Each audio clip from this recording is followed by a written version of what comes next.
Здорово, путешественники! В этом году железным дорогам России аж 185 лет стукнуло. В честь этого открылась очередная выставка железнодорожного моделизма. На этот раз на ВДНХ в павильоне гаража особого назначения. Досмотр, конечно, чуть ли не, прости господи, ректальный. Выглядит здесь все дорого-богато. Но нас интересует немножечко другое. Поэтому сейчас в кассу берем билеты и вперед. Выставка обещает отличаться от посещенной нами ранее. Ссылочку там вот оставлю в описании. Так что, ребят, приятного просмотра. Наконец-то мы прошли. Это был определенный квест. Ладно, там билет купить 300 рублей за взрослого вообще не жалко. Но найти вход, пришлось поныкаться. Благо, охрана ФСО нам помогли. Короче, мы здесь. Народу, но вы видите. Тут так совпало, что мы попали сюда в предпоследний день. А это праздничный день. У всех выходной. И все хотят посмотреть на паровозики. Давайте посмотрим тогда и мы. Модели, как всегда, поражают своей детализацией. Здесь всякие новые подвижные составы. Аж 3С6. Пожалуйста, ТГ-16М. Кстати, в Орле удалось по нему немножко полазить. Техника уже, на грани истории. Чего только нет. Соседний стенд тоже не отстает. Но уже в другом масштабе. Все, что сейчас работает или нет, здесь есть. И даже самые новинки с новыми масками представлены. И КМы, и К2Мы, и целый выводок демиховского творчества. А внизу, как обычно, маленькие фрагменты из жизни. Дачные домики. А вот что интересно, посмотрите, сарайка для дрезины у человека есть. Правда, дрезина что, разбирается на 3 части? Это ладно. Но сам сюжет очень крут. А чуть ниже известный многим знак «Подать сигнал», лампа освещения. Это из старого пассажирского вагона. Очень интересно. А город Калинин, значит, вагон Тверской.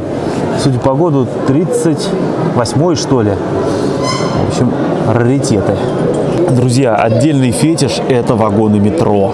Пожалуйста, 69 – это ЕМ какой-то там. А это чистая Ешка 3619. У нее вот здесь, вот в этом конце вагона, было место на 1,5 человека. И отдельная особенность – это вертикальная перегородка на окнах. И красавец номерной. 222 фонари у него. На палаточке с мерчем можно найти интересные штуки. Книженцы Сереги Костыгова. Дружище, мое почтение. Помимо книженца есть еще кое-что из интересного на продажу. Посмотрите. ТЭП-10. Красавица стрела. Как написано, депо Великие Луки. Прекрасно. 30-ка. Да, детализация моделей просто поражает. На то и моделизм. По сути, искусство. Рядышком железнодорожные штуковины, удостоверения, талоны. Вон даже путевая записочка есть, свидетельства, погоны, которые раньше использовались повсеместно. Сейчас вводили, сначала там вместо звезды был какой-то типа цветочка какого-то непонятного, но сейчас там вроде другое изменили. Талоны аэроэкспрессные, в РЖД аналогичные. Очень интересно. И маршрутные листы, и инструкции есть, и бланки разрешений.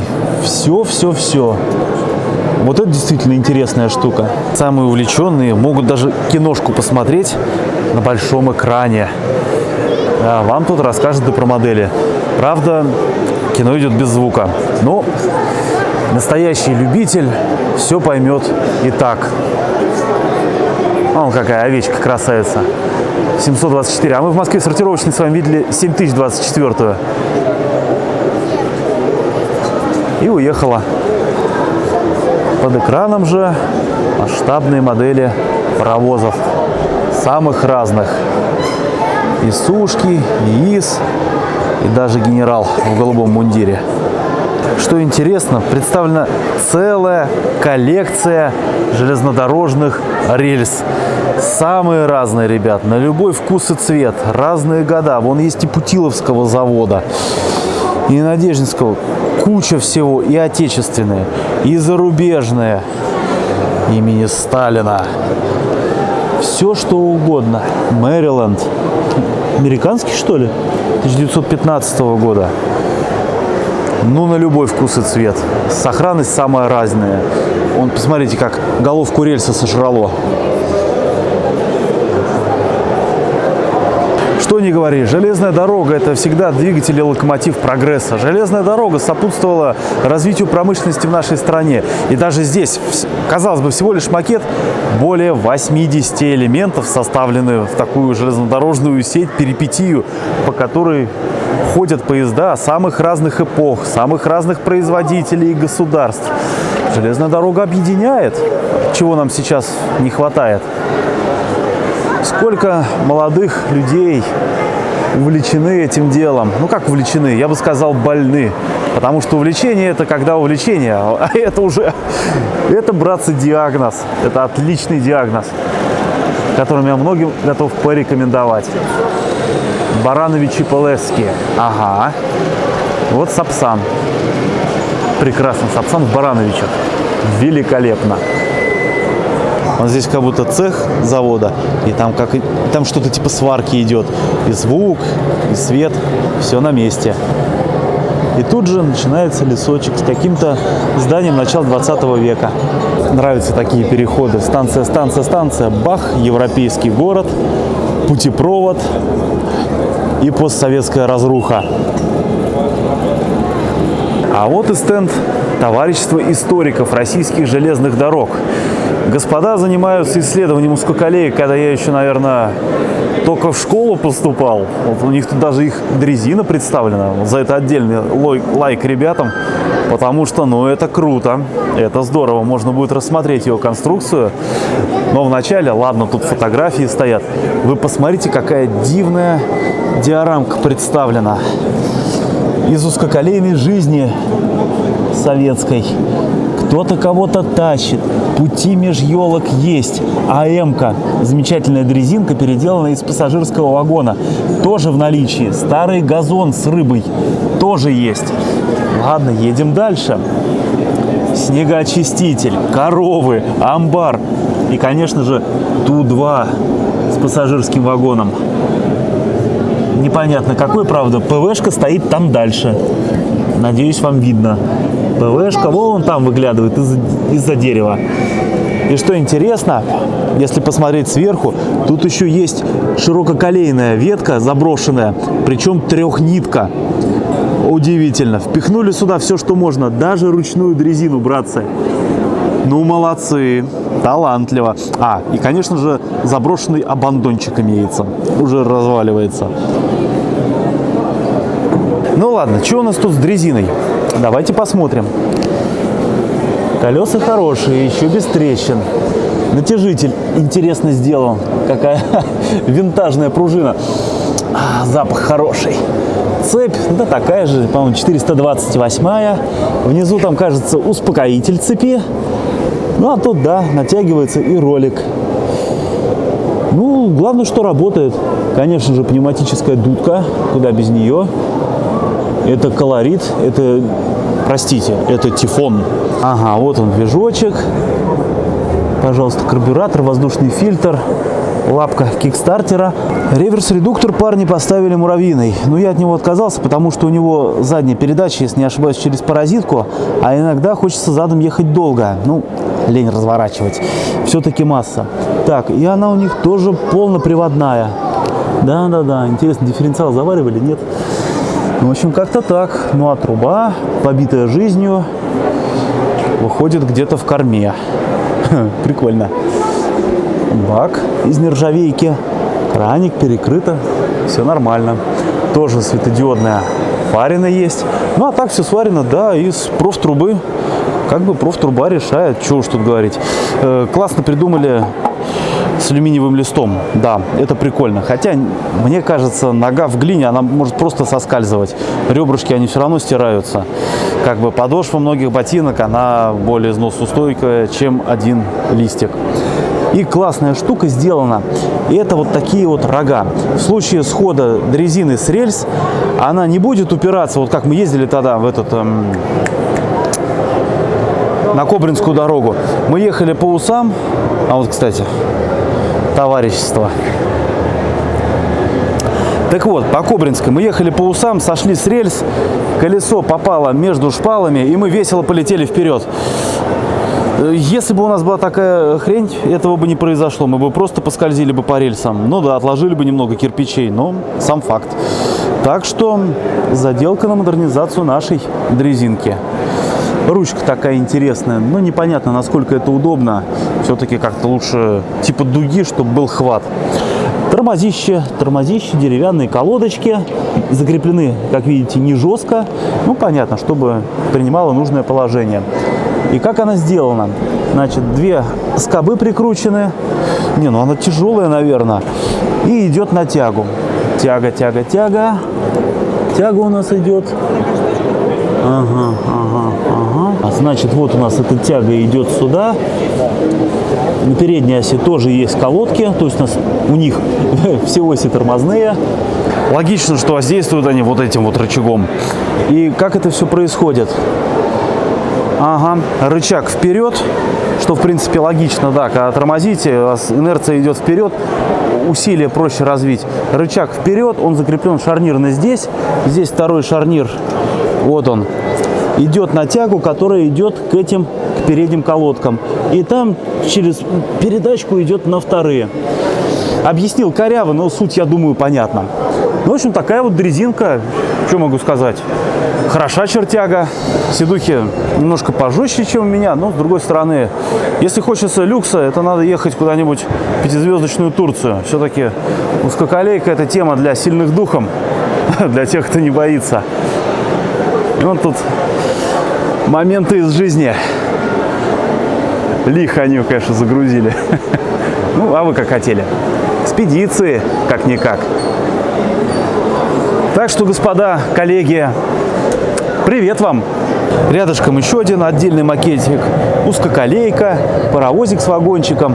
Но что прикольно, есть и Ту-2, и ГМДшка стоит.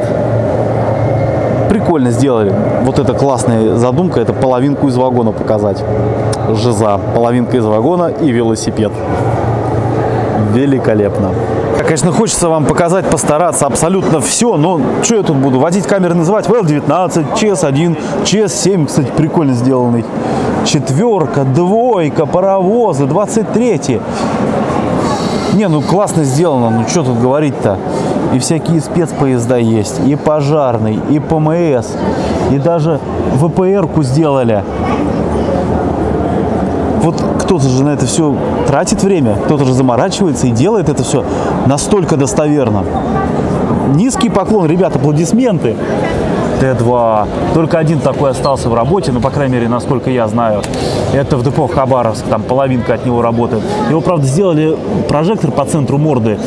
Вид немного портит, но, ребят, тепловозу уже столько лет, что спасибо, что живой. Поезд как будто из Бондианы. Расцветка соответствующая. Главное, сыры побольше. Класс, Тихий Дон есть, и рицевские вагоны. Все, что надо. Консультативно-диагностический центр. Ходят такие поезда в места, где о больницах, о поликлиниках люди мечтать не могут. В самую глушь ездят, и там осматривают местное население. Очень здравая мысль, очень круто сделано. А ведет его на этом макете ТЭП-70БС из депо Тында. Чуть выше располагается мотор-вагонный подвижной состав. Эрки, СРки. Ну и вот это красавец. Ух, как же мне нравится зеленый Р2. Ну, это моделька опытного дизель-поезда ДП-4. По-моему, Людиновского завода. Ну, это были 90-е, мы выживали как могли. В серию не пошел. Говорят, его колбасило по-страшному. Но задумка, как такой вот составной наборный дизель-поезд для малодеятельных линий, очень даже здравая. Ну, не взлетела. Не, звук все-таки врубили. Молодцы.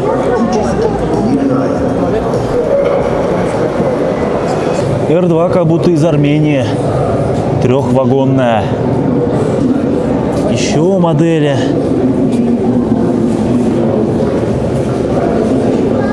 и, конечно, паровозы. Всякие разные. На любой вкус и цвет. Даже есть вот такой интересной системы с 4 паровыми машинами. Ну, соответственно, по 2 на каждую сторону. Да, чего только гений человеческий не придумает. Это уже современность. ТЭМ-7А. Вагоны Хопры. Ну и, конечно же, Камбарский завод. И Машки есть. И, конечно же, семерка. Ух, как она классно сделана. И это. Ласточки. Ну, конечно же, лично мне нравится больше всего заводская окраска. Самый жир. Какая интересная диорама. Это уже что-то заброшенное, это уже паровоз, который тонет в болоте, уже покрыт опавшей листвой, тоже поздняя осень, как и сейчас за окошком. И путь провалился, как в Березняках. И все это на классной подставке из обожженного дерева. Красота, просто картина. Чуть выше еще узкоколейной техники. И 4, и 7, и 8П матрица. Вот такую видели с вами в Тесово. Класс. И даже снегоочиститель роторный. Вот уж такого в работе точно никогда не видел. Однако были и эксплуатировались. Трамвайные вагоны представлены кучей ЛМов, еще ЛМов. Кстати, вот интересная тема. Казалось бы, ЛМ, что такое ЛМ? ЛМ это Питер, но окраска у него чисто московская, еще с времен моего детства. Это белый вагон, серая крыша и широкая желтая полоса. Я в такой окраске Татры помню, Т3. А снизу все добавляют ЛВСами. 2 вагона сочлененных. Очень здорово смотрится. Но вот у этого окраска шикарная, бежево-бордовая.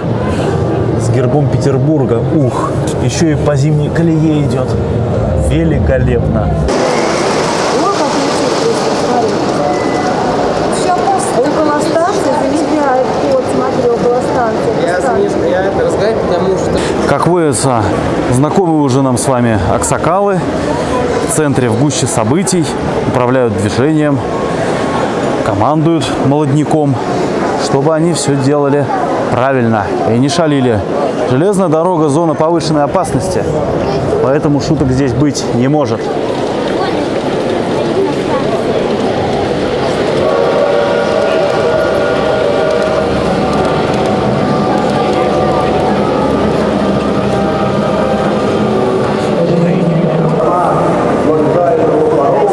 Вещает Алексей Вульфов.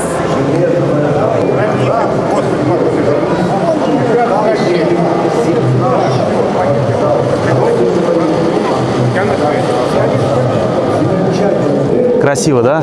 Правда, свет такой, как будто произошел ядерный взрыв. Видите, тень? Выглядит все немножко жутковато, но очень красиво. И светофор горит зеленым.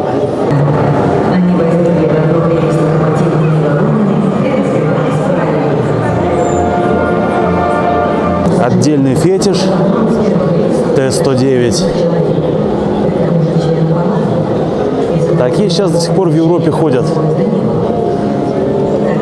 Ну, конечно же, самая большая толпа у места, где можно почувствовать себя настоящим машинистом. Тут даже кран шипит.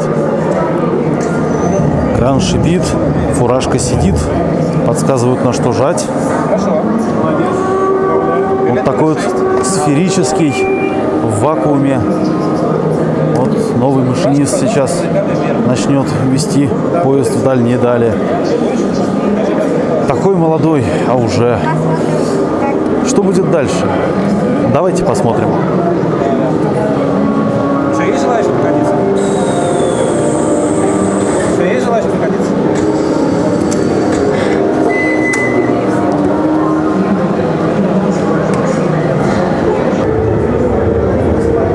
Если за будущим ограничением, если желтое появится, значит...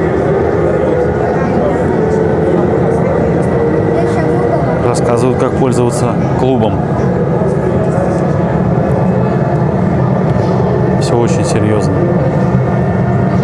Даже кабина трясется, видите? Но наш машинист сидит неподвижно. Скала, глыба.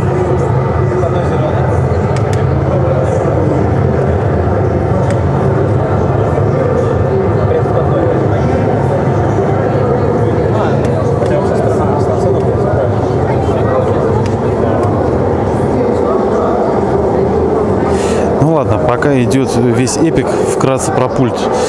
Абсолютно обезличенный пульт, помесь всего, потому что контроллер здесь это просто тумблера многопозиционные. Несмотря на звуки электрички, у нас есть 254 своячок, манометры, лампы, все это в основном такое стандартизировано.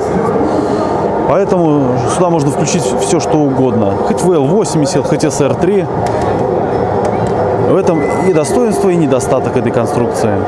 Ну, как бы, я уверен, будь у этого молодого человека такой комплекс дома, все, забудьте, как его зовут. Он бы мыться, наверное, не ходил. Да чего уж говорить, я бы в его возрасте тоже бы о таких мелочах и не думал. Помыться. Тут поезда надо водить, а не вот это вот все. Так, всыт или не всыт? Делаем ваши ставки с разрядкой. Так, наполнение. Ой, первая ступень. Сколько? Куда ты 4 очка загнал? Давай, не дотянет. Хвост повесит. Все-таки баба Нюра ногу свою костяную поломает. В первый толкни. Сейчас же встанем. Нет, суров. Фух, это слишком остросюжетно. Я не могу больше на это смотреть. Так что как-то вот так, ребят. Я надеюсь, вы меня простите, что я не буду тут как оголтелый бежать и снимать каждый стенд, коих здесь просто великое множество. Вот посмотрите, знакомая тема? Да, мы ее с вами уже видели. Ну какая модель классная, а? Конечно, один вагончик лишний. Пишите в комментариях, какой. В общем, ребят, феерия. Феерия и торжество духа настоящего моделиста. Только на таких макетах за ЭДшкой может пойти немецкий паровоз. Замечательно, но поэзия флюгара никуда не должна уйти. Где-то ручные стрелки обязательно должны быть сохранены. Романтичный дядюшка Вульфов рассказывает, как определить положение стрелки. Говорит, что опытные машинисты учат помощников на флюгарку особо не смотреть. Важнее рычаг. Рычаг рычагом, но что-то ни слова про остряки. Эх, минута занудности.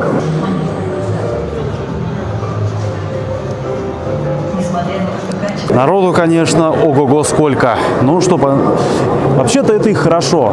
Это все создается не для какого-то там блогера местного разлива, который хочет показать, ну, между прочим, 10 тысяч человекам. Это все для людей, поэтому самая фишка – это не смотреть видюхи, а по возможности сюда приезжать и смотреть на все это, так сказать, в натуре. Потому что натура здесь хороша, черт подери. Здесь и вагоны правильной окраски, и Урал фирмач, и Машка с пальмами, Хоста. Помните, ЧС-2 в Хосте видели? Вон теперь Машка в Хосте. Вот до чего техника дошла. Дядя Вульфов и на экране его передают, и здесь транслируют.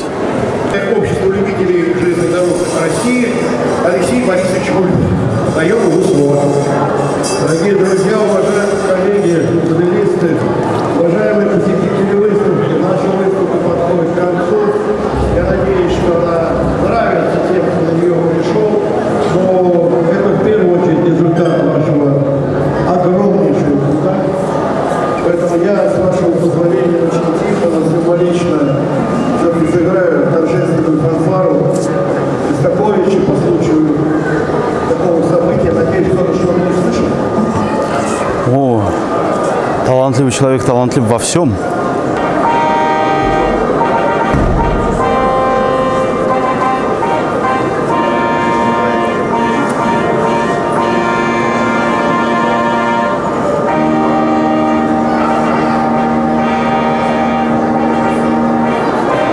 Да, под такое и жениться не грех. А вы хотели, чтобы дядюшка Вульфов исполнял такое у вас на свадьбе? Все происходящее вечно. Переходим к церемонии награждения. Да, именно так.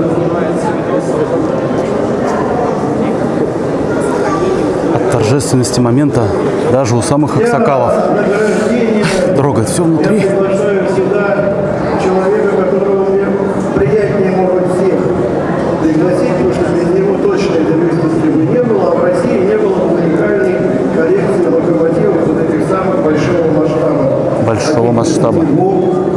Александру Михайловичу Лобикову, почетному представителю моделизма и любительского движения.